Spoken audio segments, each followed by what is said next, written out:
The storm that lashed the lower North Island hit our region on the Sunday morning. Fortunately no wet tents to pack, so we fired our gear into the Land-Rovers and drove over the Hurunui River to say our goodbyes to Donald and Carolyn Williamson.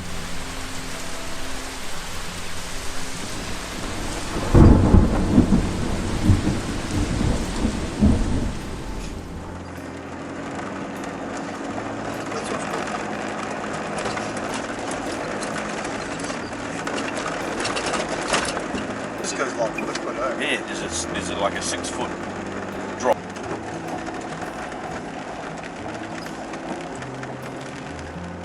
The littlest path. Yeah. And then that will take you through trees.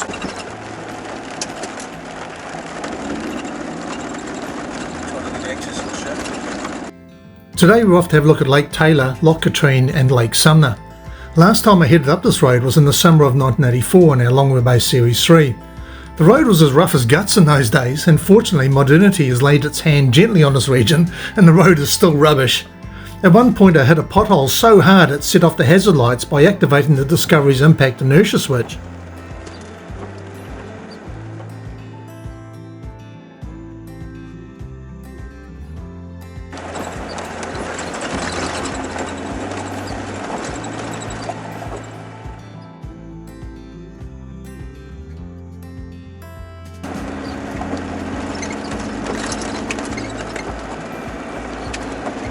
Just come up to these remote parts of the South Island and build a crib. A little bench. That'll be it. So they were Same thing.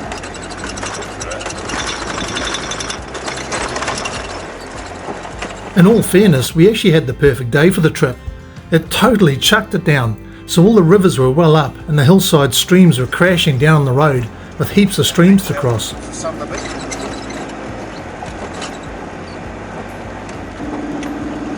That's a lot of work.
We stopped at Lake Taylor for a brew before heading further up the valley.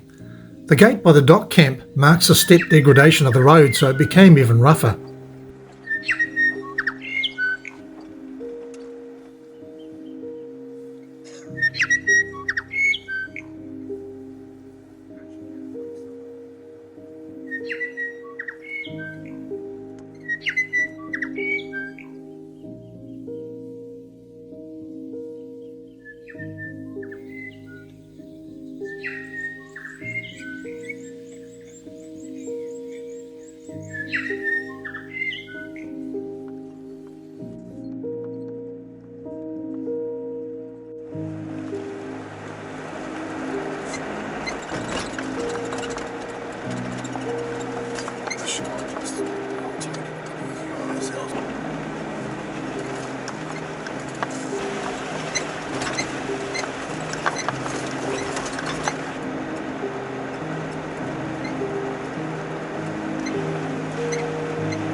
wait for them.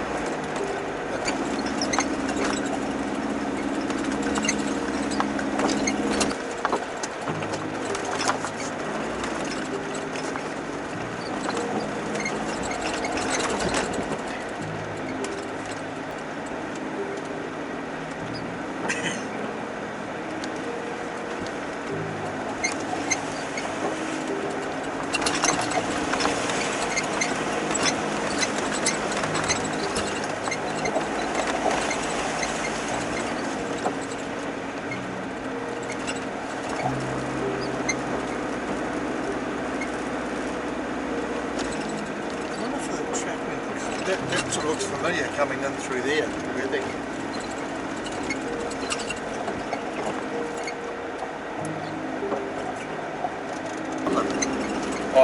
This is Loch Katrine. Yeah, Loch Katrine.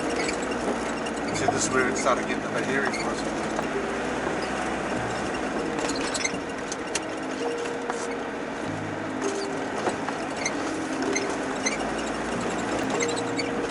Got a bit hung up off the top side.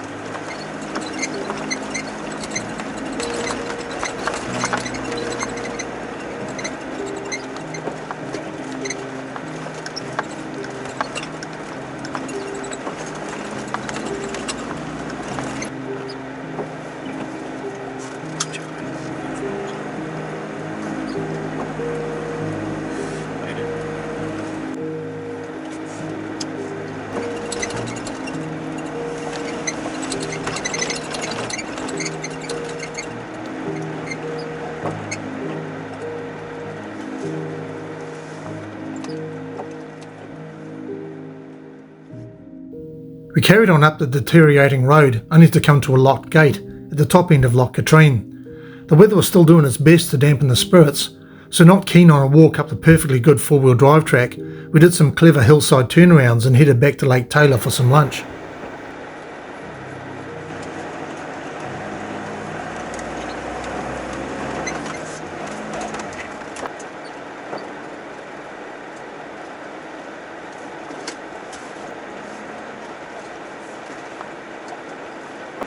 It's interesting that it's got that little causeway thing there, ain't it? Well, it's where I was telling you about before.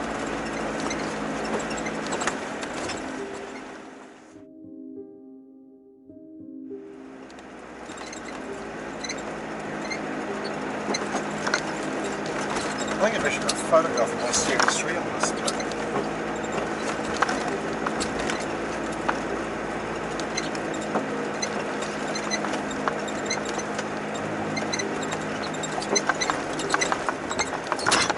Going to the shelf.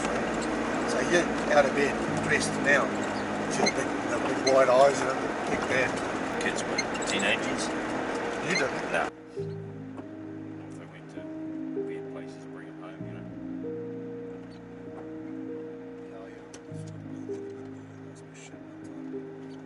Excellent out with Stephanie's.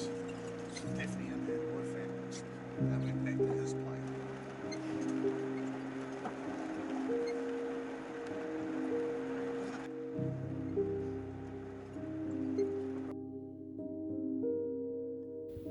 Loch Katrine was just how I remember it. This area used to be a squatter area where Cantabrians could just dump an old caravan here, or build a shanty hut and just kick back to basics. About 30 years ago, the Department of Conservation took it over and started bulldozing their way through multi-generational holiday memories.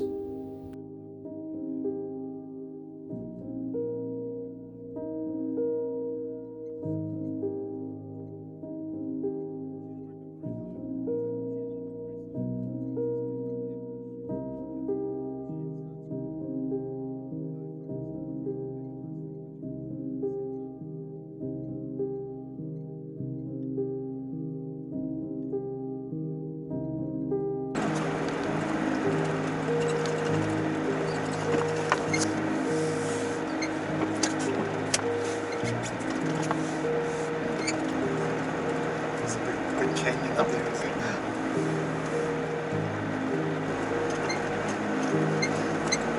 The great big gnarly holes. Busted eggs in there, would you? Yes. That's a bit of a hell of an accident. down with the tyres. Do I drop it over?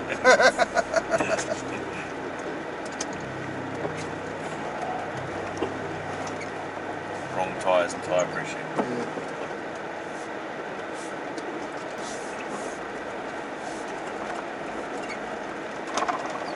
Yeah, no. Well, I've had the sway bars off it and had the mud tyres on it and 20 pounds in the tyres. Yeah, situation. Yeah.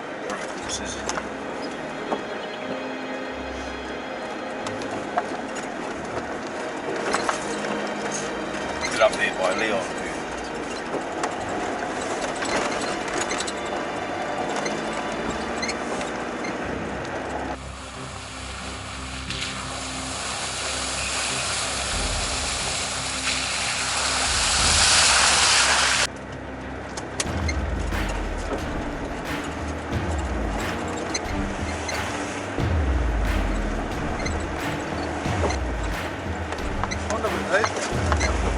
Camping up here, mate.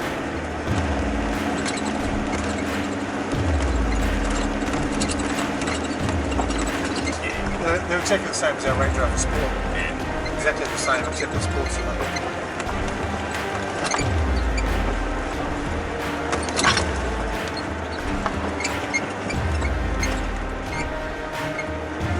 What happens when if somebody's not repairing it?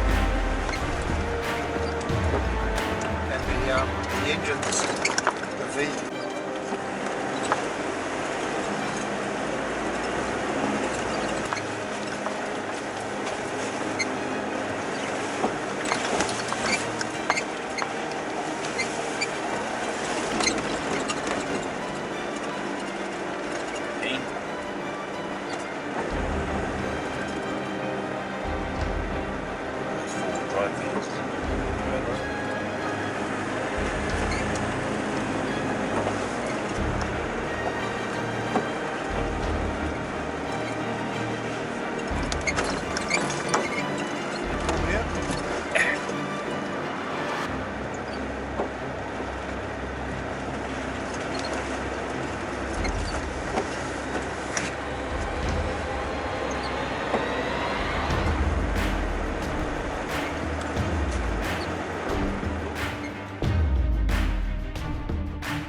Locator plate's made up because you can't again. I cast a wheel on it just prior to getting it done, and then you just assume they're right. Really good to drive, really responsible, a lot better. Yeah. He was down there for some other reason, so.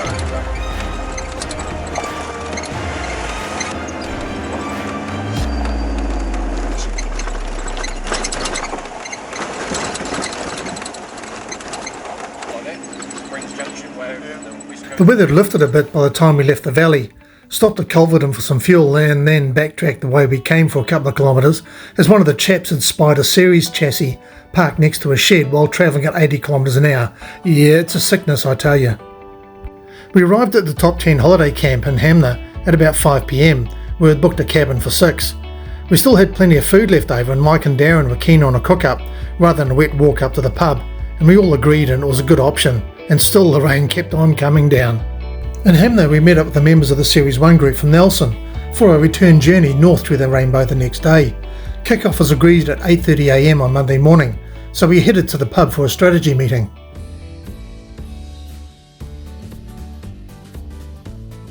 No matter which way you look at it, tomorrow is going to be a very long day, as tomorrow we're travelling through the mountain passes of the Rainbow Road, down the Waipara Valley through to Picton to catch the ferry to Wellington.